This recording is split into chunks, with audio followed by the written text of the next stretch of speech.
আপনারা হয়তো জানেন আমি আওয়ামী পরিবারের একজন সন্তান। আমার প্রয়াত বাবা একজন মুক্তিযোদ্ধা ছিলেন। তিনি কুমিল্লাতে আওয়ামী লীগের রাজনীতির সাথে প্রত্যক্ষভাবে জড়িত ছিলেন। একজন মুক্তিযোদ্ধার সন্তান হিসেবেও আওয়ামী লীগ সরকারের শাসনামলে আমি আমার বোনের হত্যার বিচার দাবিতে দাঁড়ে দাঁড়ে ঘুরেও ন্যায় বিচার পাইনি।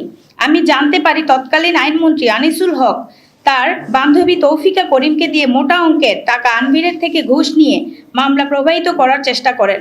আপনারা হয়তো জানেন মুনিয়াকে মেরে ফেলার সংবাদ পাওয়ার পর আমি যখন গুলশান থানায় মামলা করতে গিয়েছিলাম তখন থেকেই ভূমিদস্যু বসুন্ধরা পুরুষ রাষ্ট্রযন্ত্রকেই কিনে ফেলতে চেয়েছিল এই হত্যা ও ধর্ষণ মামলার ঘটনাটি ধামাচাপা দেওয়ার উদ্দেশ্যে। তৎকালীন আইজিপি বেনজির এবং গুলশান থানার DC Sudip Kumar, DC Nazmul, OC Abul Hossain, SI Ali Ashraf, SI Ali Golam Mukhtar Ashraf হবে এখানে একটু মানে পিবিআইয়ের যে কর্মকর্তা ছিলেন এটা একটু এডিট হবে।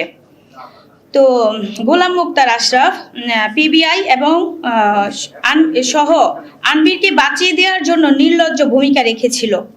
পরবর্তীতে গুলশান থানা আনভিরকে অব্যাহতি দিয়ে তাদের তদন্ত প্রতিবেদন জমা দেয়। আপনারা হয়তো জানেন আমি আওয়ামী পরিবারের একজন সন্তান। আমার প্রয়াত বাবা একজন মুক্তিযোদ্ধা ছিলেন। তিনি কুমিল্লাতে আওয়ামী লীগের রাজনীতির সাথে প্রত্যক্ষভাবে জড়িত ছিলেন।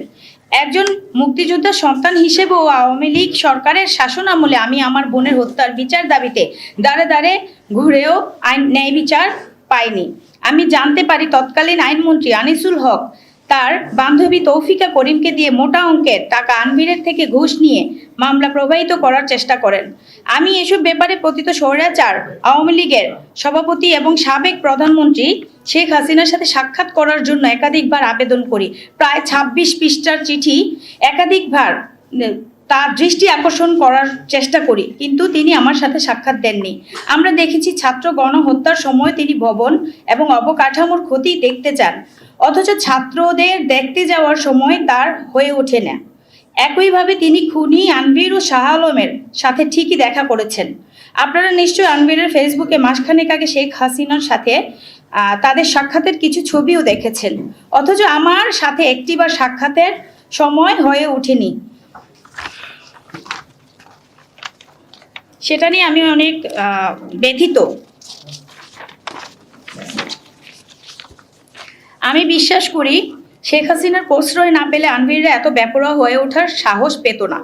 পিবিআইতে যখন আমার মামলাটি গেল সেখানেও অর্থ ঢেলে তৎকালীন পিবিআই প্রধান বনোজ কুমারকে ঘুষ দিয়ে তাদের থেকেও একটি একপেশি তদন্ত রিপোর্ট নিয়ে আসে বসুন্ধরা গ্রুপ। ওই রিপোর্টেও আনভির সহ সকলকে অব্যাহতি দেওয়া হয়। আমি নারাজি জানানোর পর সেটাও আদালতে খারিজ হয়ে যায়। প্রিয় সুধী, আপনারা নিশ্চয়ই নারাজি পিটিশন খারিজের পর নাগরিক টিভির নাজমুস সাকিবের প্রতিবেদন দেখেছেন। সেই প্রতিবেদনে নাজমুস সাকিব কিছু অডিও রেকর্ড ফাঁস করেন, যার থেকে প্রমাণ হয়ে যায় বিচারক কিভাবে প্রভাবিত হয়ে আনভিরের পক্ষে রায় দেন এবং আমার নারাজি পিটিশন খারিজ করে দেন। এভাবে মুনিয়া হত্যা ও ধর্ষণ মামলাটিকে নিয়ে তদন্ত রিপোর্ট ও আদালতের রায়কে আওয়ামী লীগ আমলে বিচারহীনতার সংস্কৃতিরই একটি নির্লজ্জ উদাহরণ হিসেবে আমি অবহিত করতে পারি। সবচেয়ে দুঃখের বিষয় হলো মুনিয়া গর্ভবতী ছিল। পিবিআই তাদের তদন্তেও বলেছে সেটা ছিল আনভিরেরই সন্তান, অথচ সেই আনভিরকে তারা ডিএনএ স্যাম্পল টেস্ট করতে বলল না। তারা মামলার অন্যান্য আসামি যেমন সাইফা, মিম ও পিয়াসাকে গ্রেপ্তার করলেও আনভিরকে একটি বারের জন্য জিজ্ঞাসাবাদ ও গ্রেপ্তার করেনি। অথচ বিচারের নামে কিরকম তামাশা হয়েছে সেটা নিশ্চয়ই আপনারা বুঝতে পেরেছেন, জানেন। প্রিয় সুধী, এত অন্যায় অবিচারের পরেও আমি আনভিরের হুমকি, টাকা, প্রলোভনের কাছে বিকৃত হইনি। আমিও হাল ছেড়ে দেইনি। আমার মামলা এখনো চলমান রয়েছে আইনি প্রক্রিয়ায়। আমি বিশ্বাস করি স্বৈরাচার হাসিনা পতনের পরে স্বাধীন বাংলাদেশে আমি ন্যায় বিচার এখন প্রত্যাশা করতেই পারি। নোবেল বিজয়ী অর্থনীতিবিদ সর্বজনশ্রদ্ধেয় মাননীয় প্রধান উপদেষ্টা ডক্টর মোহাম্মদ ইউনুস সাহেব, তার আইন উপদেষ্টা ডক্টর আসিফ নজরুল সাহেব, তারা দুজনেই অত্যন্ত ন্যায়পরায়ণ মানুষ। আমি জানি তাদের কাছে আমার বোনের ন্যায় বিচার প্রত্যাশা করছি।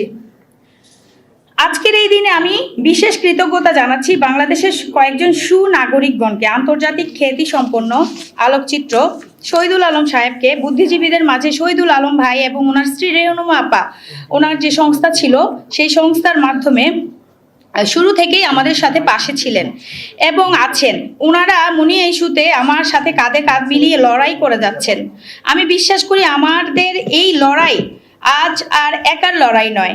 মুনিয়া ন্যায় বিচার নিশ্চিতের মাধ্যমে দেশের বিচারহীনতার সংস্কৃতি বন্ধ হবে। এটাই হোক আমাদের সকলের প্রত্যাশা। আমি আপনাদেরকেও সাথে আশা করছি। আমি এই সরকারের সংশ্লিষ্টদের অবিলম্বে আনভির ও তার পিতা ভূমিদস্যু বসুন্ধরার চেয়ারম্যান শাহ আলম ও সহ অন্যান্য সহযোগীদের গ্রেপ্তার করে মুনিয়ার ধর্ষণ ও হত্যা মামলার আসামি হিসেবে তাদের জিজ্ঞাসাবাদ ও হত্যার বিচার নিশ্চিতকরণের জন্য আবেদন করছি।